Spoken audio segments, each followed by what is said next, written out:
Hamza recently in the video admitted to making $50,000 a month. Now that's an immeasurable amount to most of us, right? But there is certain reasons why he's been able to make this money in the first place and why he's been able to scale from 10,000 per month up to 50,000 per month, and how he even got to 10,000 per month. Because if you break it down, it is actually very simple. Right? It's really simple. Doesn't mean it's easy. It's hard, and he's a smart fucking guy. But something you have to understand about Hamza and why he's been so immensely successful, he's a salesman. All right? And sales in and of itself is the meta skill of life. And I'm not saying he's a sleazy salesman like they're represented in the media, right?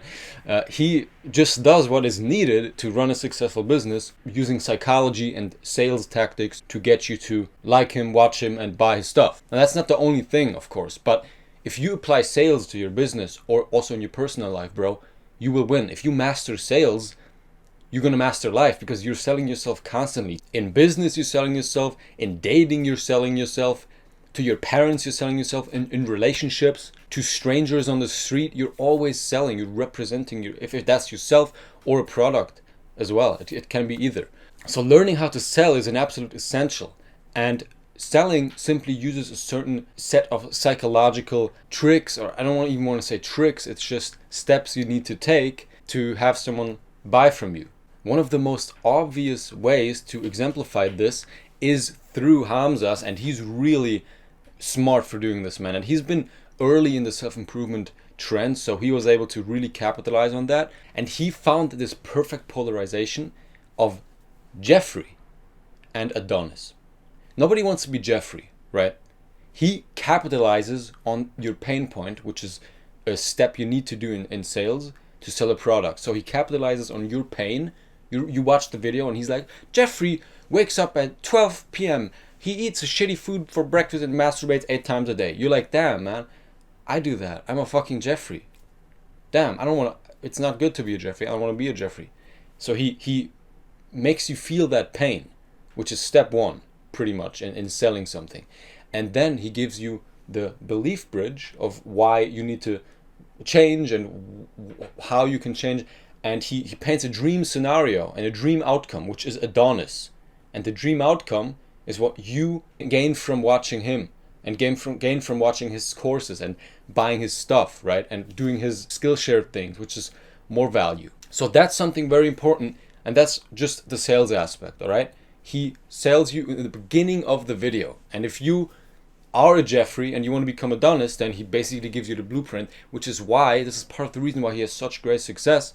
And not everyone can do this, right? Because it's such a good formula. But if you're smart and if you can think, then you can think of something which is similarly good. He also provides immense free value. What that means is he makes you realize that he knows what he's talking about. He gives you a lot of value, which you connect with his brand, right? So when you watch a video, you're like, damn, that really helped me. Wow. Or when you sign up to his newsletter, he writes really valuable emails. That is done on purpose because he wants to provide free value for you to then think it is an absolute no-brainer to get paid value from him, because you're going to be thinking that's going to be even better. How can I not accept this? How can I not buy his course for $97? And $97 is also a little bit of a sales tactic because that's psychologically proven to be the most successful price to price your products at for consumers to buy.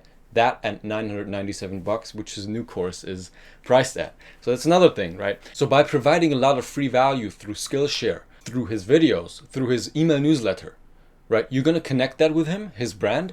And then when he offers you something which is paid, you're going to be like, yeah, shit, yeah, that's I'll definitely buy that because I've gotten so much from him. And that exemplifies the energy exchange, right? Some Chinese author once said that when you're rich, you view money as energy. So in a sense, he gives you a lot of energy, and that's his work, right? He puts a lot of energy into his videos, which are basically free. He then gets a small amount of your energy through your attention, and when you pay him by buying his courses, through being convinced that it's valuable, through his free content, that is a big chunk of energy he receives back from you. So it's always, life is an energy exchange, right? And buying something, you give that person energy, and they created a successful ad with their energy to get you in there, okay? So after spending a considerable amount of time on his free content, you will be more inclined to buy his paid content because it has been so valuable. So this means you need to be good at what you do. So this also shows that he is the real deal. Everyone who pays, not everyone, some people scam, but most people who offer paid stuff and actually have big revenue with it means they have provided some real good value for free prior to that. All right, because otherwise people are way less inclined to buy, and they're way less inclined to stay specifically. If they can stay with you, you've done your job. So that means that's the hard part. You need to actually provide value. And oftentimes that is for a considerable amount of time until you can actually start making revenue, right? Like what I'm doing on this YouTube channel in a sense. But I'm getting there.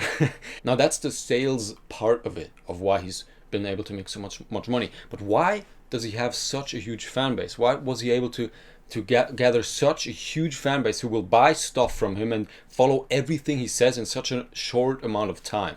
Hamza is extremely competent at being vulnerable, authentic, and open about anything he does, about his mistakes, about his insecurities. And what that does, it creates a character that viewers can relate to very easily. Because if you're someone that's always perfect and never admits to any mistakes, then the viewer watching is just going to be like, well, okay, good for him, but where's the relatability? Where is the step-by-step?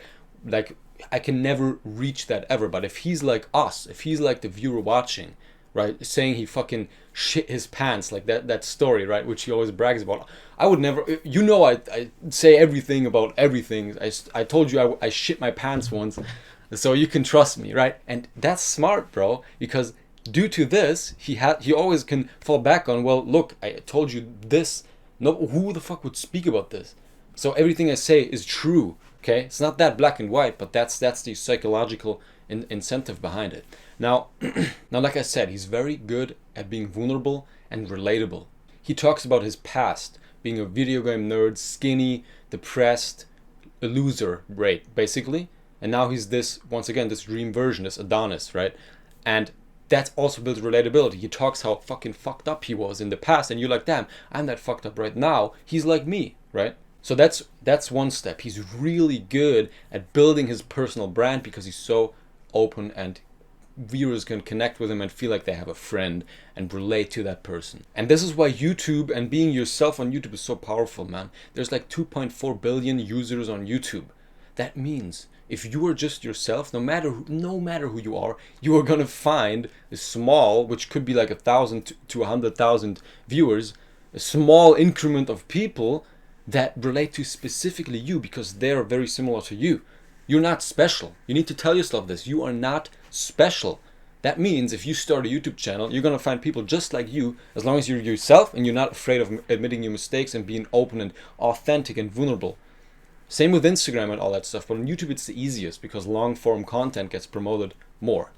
And in long form content, it's the simplest way to be actually open and vulnerable and share yourself fully and build a personal brand. And that's exactly what he did. He found his target audience. He found his customer, his dream customer avatar. When he speaks to you, he speaks to a very specific type of individual.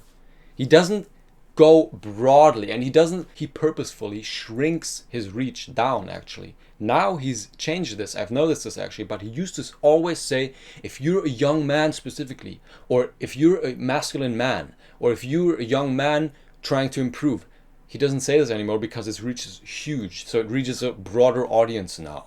But when he was building, he only targeted young masculine men who were looking to get on self-improvement and become attractive and build a dream body. That is a huge step of it. So finding your dream audience is big, and don't go broad. If he would have started with targeting women as well, he would have never had the success he has now, because he's been able to niche down. And if you niche down and you're the best in that niche, it's laid out for you, all right? But nowadays it's interesting because now he always says young person, because I also see in the comments often of girls typing a comment saying like, I'm a girl, but this was also really helpful for me. So now he's like expanding in that region as well. Third reason of why he has so many fans that look up to him and buy stuff from him and make him rich and famous is because he's a great storyteller. If you look at any Hamza video right now, just go to his channel right now, look at any video, okay?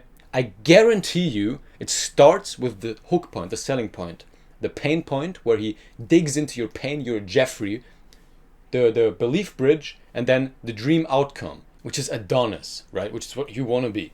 And he says you can watch my video and you can be Adonis, basically. So that's why you want to keep watching, first of all. But always what comes after that is him telling a story, usually personal, for relatability, being very authentic and open and vulnerable about his past, right? And the way he tells this story is very captivating. He's very good at telling stories because we as humans, we are visual creatures. We think mainly in visuals. So if we get hooked with a selling point in the beginning, and then we hear a story of how he was able to achieve the dream outcome we want to achieve, then we're way more inclined to stay the rest of the video. So he definitely studied some tactics on how to really hook your audience with good storytelling and all that stuff, right? Which makes you much more inclined to watch the rest of the video and trust what he says because you're related to him. He's like you, basically. Especially because the stories are personal and admissive of mistakes, usually. They're usually bad stuff. They're usually a negative, right? And then after the story, it's a quick positive of, well, now I do this and now I earn 50,000 bucks a month, right? So of course you want that. The question now you probably have is, okay, that sounds complicated, but it's not really complicated.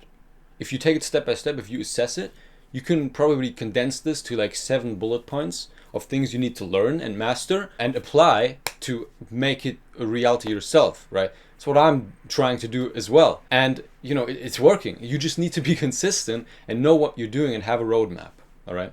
But the most important part is to start and be very perspicacious. You need to know what's going on around you. You need to study people for real. Like, you know, Andrew Tate says how to become rich. Like, one of the biggest things is whenever you spend money, assess why you spent the money. Why did you buy this coffee from this coffee shop? Why did you tip the waitress? Was she cute?